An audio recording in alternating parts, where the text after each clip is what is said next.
Attack on Titan does something most shonen anime won't touch. It kills the people you love, and it doesn't apologize for it. By the time this show ended, hundreds of named characters were dead. Not villains, not extras with no names. Cadets you watch train. Soldiers who crack jokes in the mess hall 5 minutes before getting torn in half. This isn't a series that flirts with stakes. It commits to them, episode after episode, for 9 years.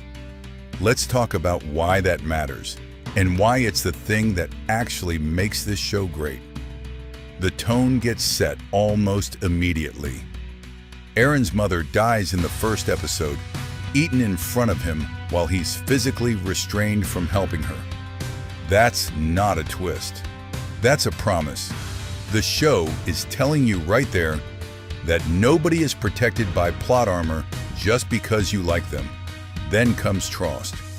The Battle of Trost is where the 104th Training Corps, the class Eren grew up with, gets thrown into real combat for the first time, and the show slaughters them. Thomas Wagner is gone almost instantly. Noctius doesn't make it. These are kids the show spent real time building up as people, and it erases a huge chunk of them in a single arc. If you weren't already convinced this was a different kind of show, Trost is where it clicks. It also matters who survives Trost and how. Eren dies in that battle too, briefly, only to come back through the Titan power that defines the rest of the series. That resurrection isn't a cheat. It's the show establishing early that even its central character's survival comes at a cost, tangled up in something monstrous, and that his second chance at life is inseparable from becoming the very thing that killed his mother. But here's what separates Attack on Titan from a show that's just violent for shock value. It draws a hard line between the deaths it wants you to feel and the deaths it wants you to comprehend at scale. The named deaths are where the show slows down. Petra dying in Levi's hand, crushed after we just watched her be competent and alive and full of plans for the future.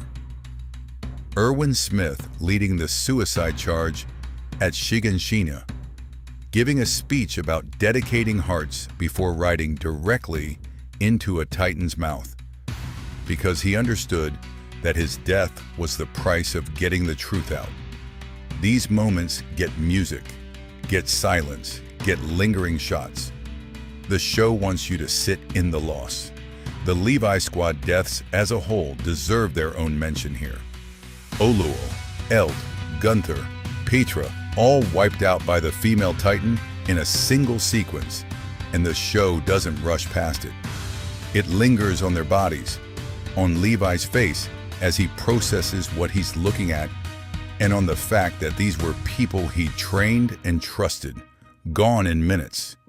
It's one of the clearest early signals that competence and loyalty don't buy anyone protection in this world. Then there's the other kind of death, the faceless kind. Entire districts wiped off the map. Soldiers by the hundreds falling in a single battle, rendered as a wall of bodies rather than individuals. And by the endgame, the rumbling turns death into something almost incomprehensible. A wall of Titans erasing 80% of the world's population off-screen, reduced to a number on a status report.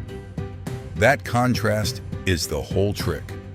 The named deaths teach you to care. The faceless deaths remind you how small any one life is against the machinery of war. Attack on Titan keeps swinging between those two registers, and that whiplash is exactly what makes it feel dangerous in a way most anime never manage. And the deaths aren't decoration, they're the engine. Erwin's death hands command Armin under specific, painful circumstances, and forces the survivors to live with a decision that saved humanity's knowledge at the cost of its best leader. Petra's death is part of what breaks the Levi squad and reshapes how Levi operates for the rest of the series. More guarded, more calculating about who he lets get close. Every major death shifts the power structure of the story. Nobody dies just to remind you the stakes are real. They die, and the plot has to route around the hole they leave behind. Look at what happens later with the Warriors too. Marco Bot's death early on gets recontextualized years later, when we finally learn the truth about how he died and who was responsible. The show plants losses and then makes you carry them forward because it knows the emotional debt of a death doesn't get paid off in one episode. It gets paid off across seasons. Sasha's death is worth its own moment here because of how differently the show handles it. This is a character the audience has laughed with for years, someone defined by comic relief and warmth, and she's killed almost casually, shot by Gabby in a moment of panic that has nothing to do with heroics or sacrifice. There's no slow motion, no triumphant last stand. It's fast, senseless, and the show forces you to sit with her friend's raw, unfiltered grief in the aftermath instead of cutting away. That's a different flavor of loss than Erwin's, and the show clearly knows it, using it to remind you that not every death gets to mean something grand. The Warrior Kids complicate the pattern even further. Falco, Gabi, Reiner, all of them are raised from childhood to see the people on the other side of the wall as enemies worth dying to kill. And the show spends real time making you understand that logic before it lets you hate them for acting on it. When Reiner talks about the friends he's lost and the ones he's killed in the same breath, it stops being a simple ledger of good guys and bad guys. Death in this show doesn't just cost the side it happens to, it reshapes how the people left behind see the entire war. Then there's Hange. Hang survives almost the entire series as one of the show's most stable, hopeful presences, someone who keeps believing dialogue and understanding are possible even after everything. Watching that character die in the final stretch, holding the line so the others can escape, hits differently precisely because they'd made it so far. It's the show reminding you one more time, right before the end, that surviving this long was never a guarantee of surviving at all. As the series goes on, the scale of death only escalates. Trost was catastrophic and personal. Shiganshina was a turning point, both liberation and slaughter in the same arc. The moment the truth about the world outside the walls finally breaks open at the cost of the people who died getting it there. And the rumbling is the show taking its own thesis to its most extreme conclusion, forcing you to ask whether Eren, the boy whose mother was eaten in episode 1, becomes the very thing that ate her. That question doesn't get answered cleanly either. The final stretch of the series spends real time on the people trying to stop Eren, most of whom grew up alongside him, and forces them to weigh loyalty to a friend against the survival of everyone else on the planet. That's not a fight scene dressed up as tragedy. It's the entire series' relationship with death collapsing into one impossible choice. It's worth putting this next to how most long-running shonen handle death because the contrast is stark. In a lot of these series, a major character's death gets walked back, explained away, or treated as a cliffhanger rather than a conclusion. Attack on Titan almost never does that. When someone dies here, the story doesn't quietly reopen the door.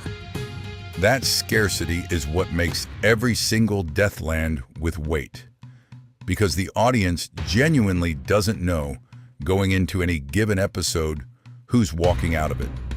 That refusal to soften the blow is also why the ending lands the way it does, whatever you think of it. A story that spent 9 years teaching you that death is permanent and meaningful had to follow through on that promise all the way to its final victims, including the ones closest to Eren himself. Anything less would have undercut everything the show built.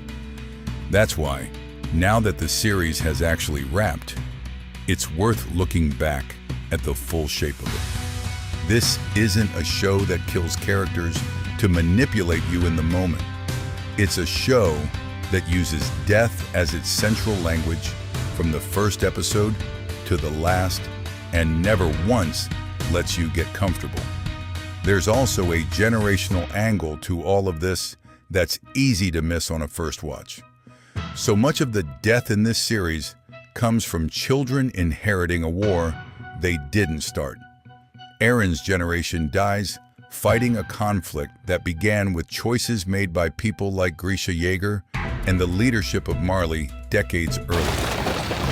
The show keeps circling back to that idea that the kids on both sides of every battlefield are paying for decisions made before they were born, and that the cycle only keeps producing more graves because nobody in power is willing to be the one who stops it first. That's part of why the ending is less interested in giving you a clean villain to blame and more interested in asking whether anyone caught inside a system like that could have broken the cycle at all. If there's one thing that defines Attack on Titan more than the Titans themselves, it's this: nobody is safe, no death is wasted, and the body count isn't the point. It's the proof